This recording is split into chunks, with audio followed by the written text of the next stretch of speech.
Dimples.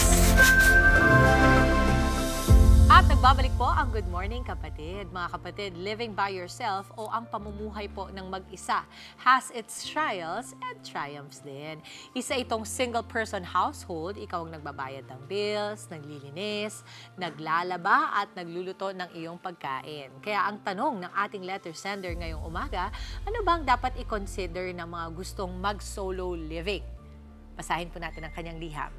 Dear Dimples, magandang araw, Ate Dimples. Isa po akong avid fan ng inyong morning show, especially ng Dear Dimples. I'm 25 years old, work from home girly na may isang fur baby. Kasalukuyan po akong naghahanap ng one-bedroom apartment dahil gusto ko lang talaga na magkaroon ng sariling space na pet-friendly and at the same time. Actually, first time ko po nabubukod sa aking family. Nahirapan po akong makumbinsi ang aking parents. Ano ba ang dapat i-consider sa solo living? Gusto ko lang marinig ang inyong thoughts at tips about solo living. Thank you in advance, Trisha. Muna, Trisha, maraming salamat sa pagsubaybay at pagsuporta sa amin dito sa Good Morning Kapatid, lalong-lalo na sa Dear Dimples. At para bigyan ka ng kasagutan sa iyong mga katanungan, kasama natin ngayong umaga. Fresh na fresh at napaka-pretty ni Angela, isang licensed veterinarian, content creator at isang independent woman. Welcome sa Good Morning Kapatid, Angela! Hi, good morning. Happy Women's Month. Happy Women's Oo. Month. Ngayon yung mga kwento natin sa Dear Dimples, I love it because we talk about the many journeys and many struggles of women like us. Pero ikaw kasi you're so young. Ilang taon ka na ngayon, Angela? I'm 27. 27. And how long have you been solo living? Actually, around 9 years na po. Di ba? 9 years na, no? Mag-iisang dekada na. Tell us more about your solo living journey. It started po nung college kasi I transferred schools for vet med. I'm originally from Negros and then lumipat ako ng school. Malayo siya, Nueva Ecija. And then, nung nag-transfer ako ng school, yung napili ko pang place, nag-decide ako na mag-isa lang. Kasi as a vet med student, ang dami pong aaralin, ang daming kailangan gawin. So, I think mas magiging okay if mag-isa ako kasi control ko yung time, especially when studying. Mas gusto ko pong tahimik. So, mas okay sa akin yung solo living. Naiintindihan kita kasi medyo relate ako sa kwento mo, but not through me, but through my child. Si Kali po, di ba? Firstborn ko, nasa Australia siya. Nung umalis siya ng Pilipinas at wala kaming pamilya doon na. Some friends lang who even live very far from her. 18 siya nung umalis. Tapos siya lahat ang nag-set up ng sarili niya doon. Mag-isa lang din siya sa kanyang apartment, no?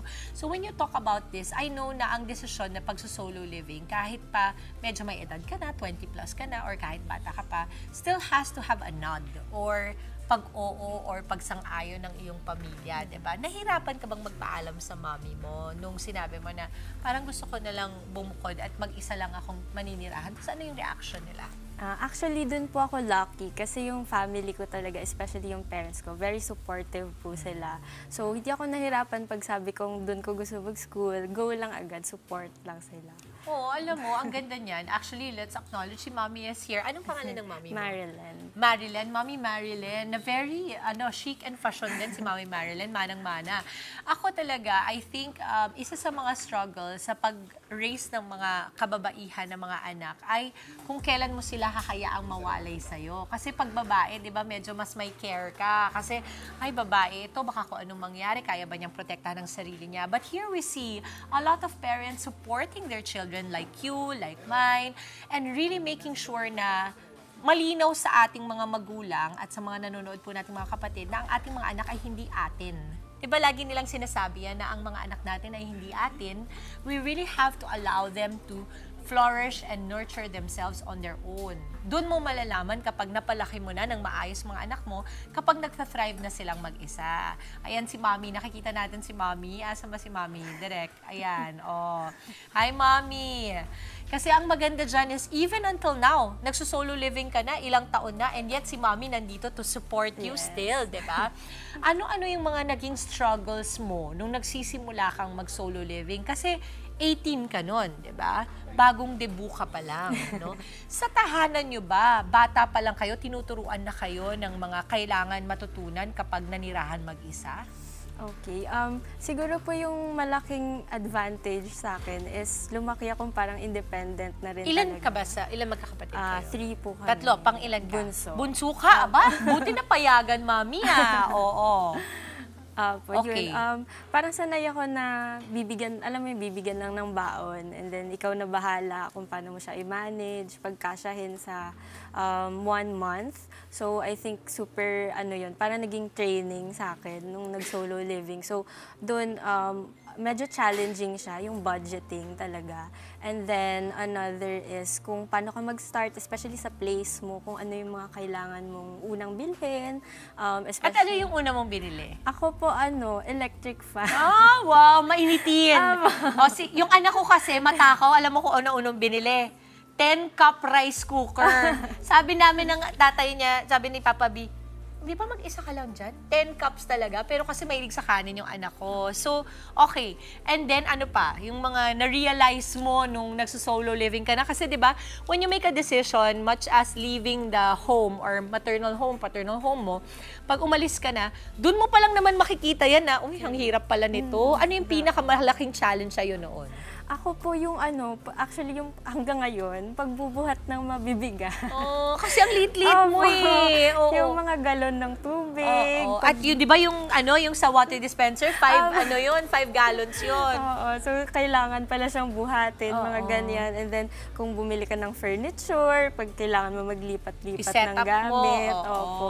Yun, hanggang ngayon, nahirapan pa rin ako. Pero kahit pa paano, nagagawa naman. Kasi si Trisha, gusto niyang malaman, di ba, kung ano yung mga tips mo. Yung ating letter sender kasi first time niya, no, na magsasabi siya na, okay, bubukod ako.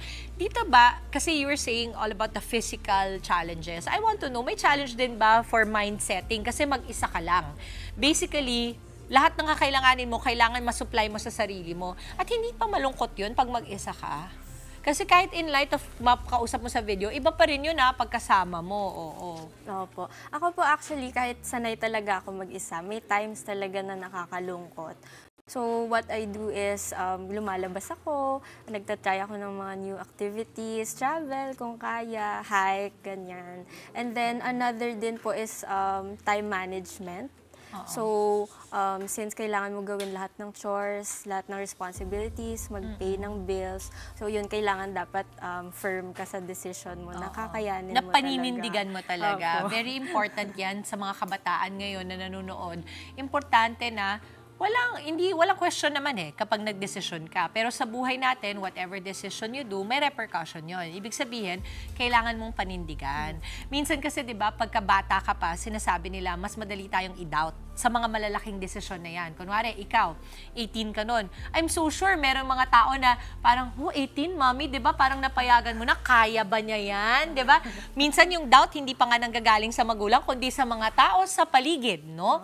Pero ikaw, 9 years ka na nagsusolo living at napatunayan mo na kayang maging responsable. Dahil ikaw ay isa ng licensed veterinarian, no? Bakit pinili mo na mag-content creation as well? Actually, trinay ko po before pagsabayin sila. Pero later on, ang hirap pala talaga. Parang aabot sa point na wala ng pahinga, wala ng tulog. So, nag-decide po ako mag-risk and mag-try. Kasi for me, yung opportunities minsan lang siya. Agree. Yung work ko as a vet, kahit pa paano, maraming work opportunities. And yung license ko, meron na yan eh. So, if ever na hindi mag-work or kunyari, hindi ko na feel na yung content creation is for me, pwede ako bumalik as a vet. Pero I think yung mga opportunities na I have now, like this one, ayun, hindi siya... You don't come by lagi. Yeah, opo. Oo. So, try and try lang. Yeah, ako naniniwala din ako doon. At lalo na when you have very steady wind under your wings, like your mother, who's ever supportive, ang bata, kapag binigyan mo ng kumpiyansa galing sa pamilya at sa magulang, they feel they can do anything.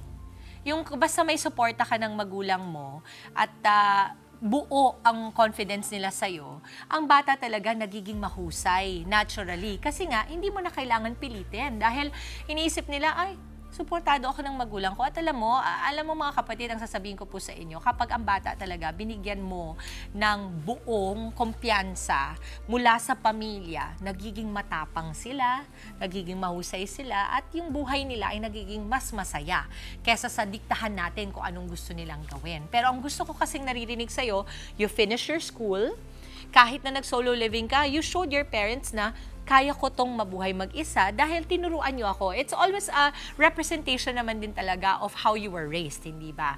Okay, eto na lang. Ano ang mga life lessons na pwede mong i-share kay Trisha for solo living?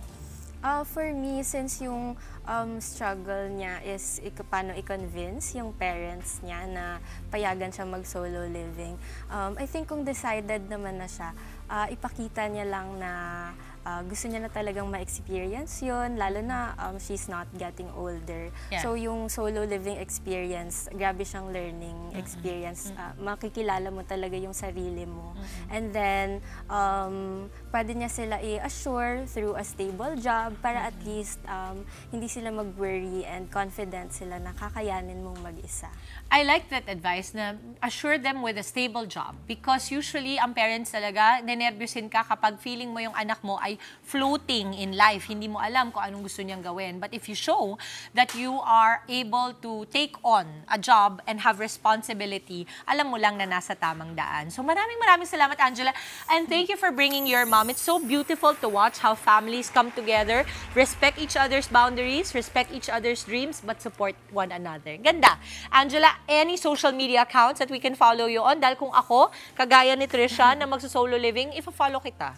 Okay, you can follow me po on TikTok and Instagram. My handle is @AngelaMads. I share my solo living journey there and also my experiences in life. Yung Angela Mads mo, is it M-A-D-Z or M-A-D-S? M-A-D-Z. Z.